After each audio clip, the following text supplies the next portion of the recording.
بسم الله الرحمن الرحيم يا أيها المزمل قم الليل إلا قليلا نصفه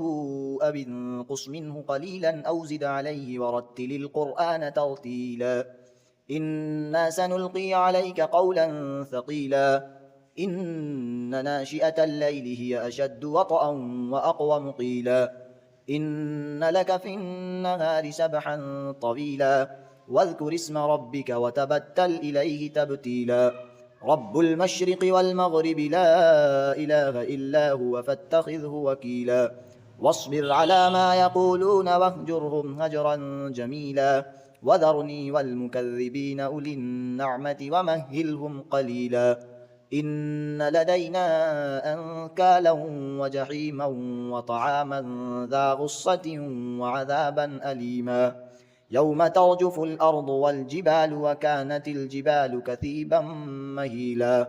إنا أرسلنا إليكم رسولا شاهدا عليكم كما أرسلنا إلى فرعون رسولا فعصى فرعون الرسول فأخذناه أخذا وبيلا فكيف تتقون إن كفرتم يوما يجعل البلدان شيبا السماء منفطر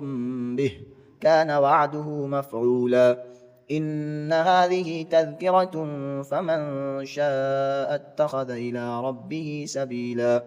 إن ربك يعلم أنك تقوم أدنى من ثلثي الليل ونصفه وثلثه وطائفة من الذين معك